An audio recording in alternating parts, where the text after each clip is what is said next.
Bueno, mi nombre es Ana Tensi, estudiante de Derecho. En esta oportunidad les hablaré sobre los temas 6 y 7 de la unidad de Introducción a la Criminalística.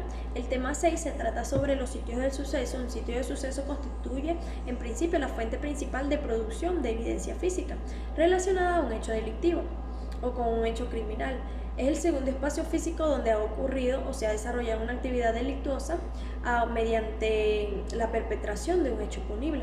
No solamente es el sitio o el lugar donde ha ocurrido un homicidio, sino también donde ha ocurrido un robo, un incendio, un secuestro, una violación o incluso un suicidio. La importancia del sitio de suceso radica no solamente en el sitio donde ha sucedido el crimen, sino que también es el teatro de la criminalística. Es el que tiene que ver con lo geográfico, es decir, con la ubicación espacial del hecho. Como ya hemos mencionado, el teatro está compuesto por el sitio del suceso, la víctima, el autor y los medios de comisión. Y como hemos agregado a la cátedra, decimos que también los lugares relacionados a este. Es importante que el sitio de suceso, que nos permite la reconstrucción principal del sitio, es la fuente principal de primera evidencia física, del análisis adecuado que nos puede indicar la cronología del sitio, un análisis de tratamiento que también nos puede indicar el autor del hecho y también si existe la disciplina para proteger el sitio del suceso.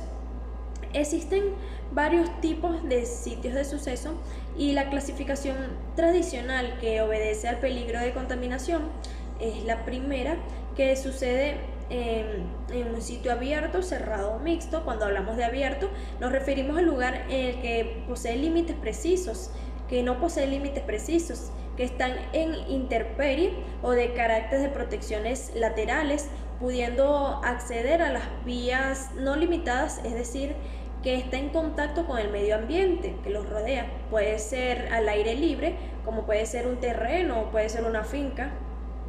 Cuando hablamos de sitio cerrado, está constituido por recintos abiertos y limitados con muros que obligan a entrar y salir por el determinado lugar.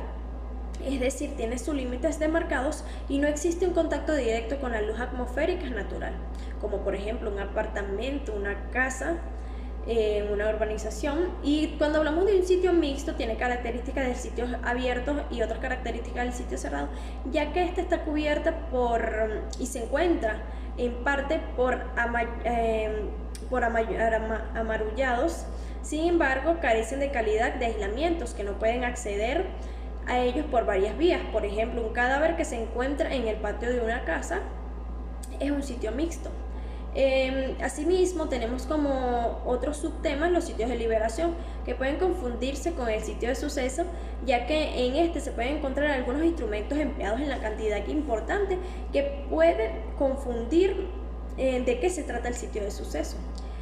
Asimismo, tenemos los sitios de traslado, es aquel que se encarga de trasladar evidencia de un sitio a otro con el propósito de dificultar la investigación, buscando así la impunibilidad. Por ejemplo, los secuestradores de la víctima que hayan cambiado de varios sitios, y esto se denomina como sitio de traslado.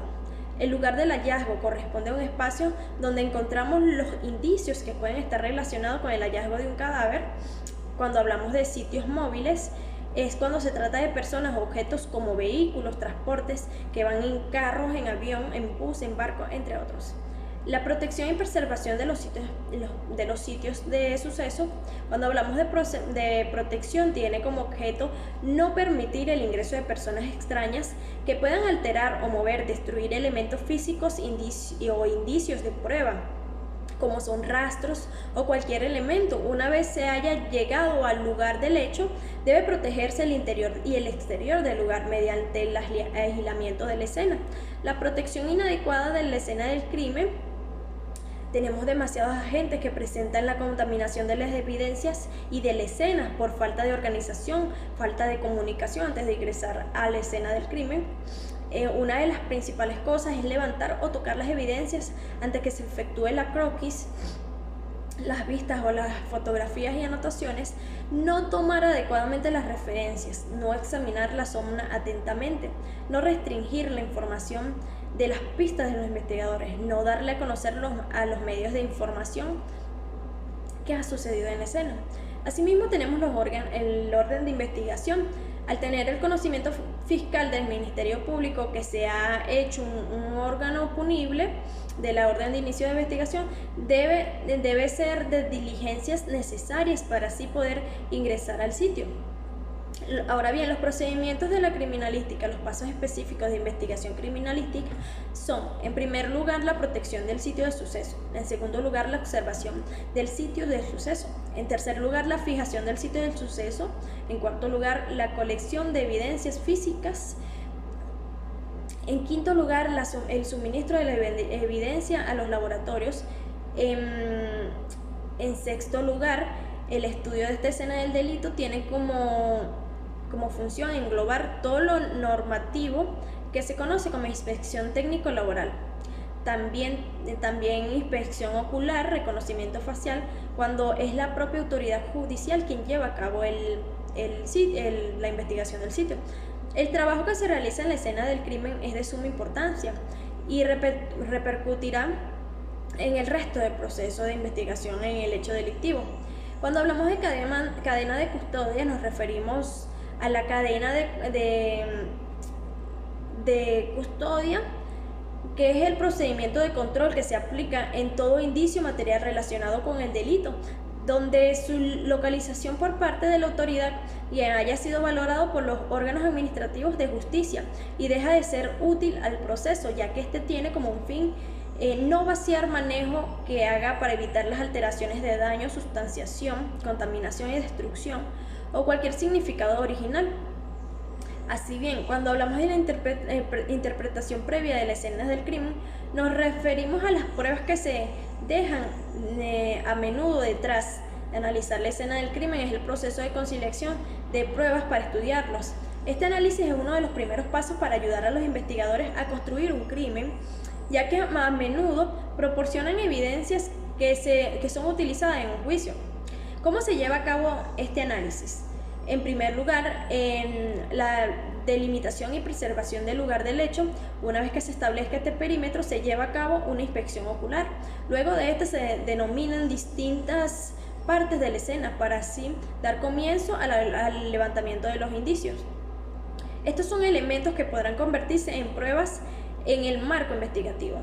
En todos los análisis de las escenas de crimen deberá haber, en primer lugar, un perito, en segundo lugar, un fotógrafo, un especialista en rastros, un perito balístico, un médico y un bioquímico. Algunos de estos especialistas pueden o no participar de acuerdo a la naturaleza del crimen. Cada uno de estos peritos deberá llevar a cabo el registro y realizar así sus plantillas. Allí se le indicará al orden cronológico de trabajo la disección del fenómeno ambiental climático y las características fotográficas. Por otra parte, se indicará la presencia de indicios para recoger las pruebas en el lugar donde fueron hallados. El proceso que se lleva a cabo del perito es el lugar donde los hechos hayan de ser definitorios en la resolución de los crímenes. Los indicios encontrados pueden orientar a la investigación de los sospechosos y determinar la hora en que se cometió el delito. Asimismo, las evidencias se recogen con cuidado para no contaminarlas, dado que los investigadores trabajan con sangre y otros fluidos corporales. Seguidamente, como la tecnología avanza y las pruebas de ADN persiguen en el tiempo, son desempeñadas también en un papel fundamental en el análisis de la prueba del crimen. La recopilación de pruebas, el rastreo se está convirtiendo en una parte esencial de la escena del crimen. Cuando hablamos de la vinculación de victimario, arma y objeto, nos referimos al análisis del sitio del suceso, no como otra cosa de estudio, sino que para aplicar un conjunto de conocimientos e interpretaciones de elementos materiales de observación cronológica. En las observaciones, la criminalística comienza en un análisis de los sucesos desde afuera, y así comienza un análisis de observación minuciosa panorámica que podrá determinar el tamaño o el lugar de este suceso. El ingreso del sitio de suceso, el siguiente paso para continuar el análisis es el ingreso del sitio de suceso. Una vez se haya ingresado, se comienza el cotejo, es decir, se comienza a establecer la relación de la evidencia entre evidencia. La víctima juega un papel fundamental, ya que tiene como consideración procesal en el artículo 119 del Código Orgánico Procesal Penal, que establece un listado que puede considerarse a las víctimas como la persona violentamente afectada. El victimario, a pesar de ser un término empleado en el temario, este no es adecuado, ya que el término debería ser el autor o partícipe del hecho, no victimario. Este es conocido como el facilitador, cooperador o inmediato cómplice necesario. Es importante analizar la situación de la víctima del autor del tetraedro, ya que la criminalística no ciñe exclusivamente al sitio del suceso. Muchas gracias.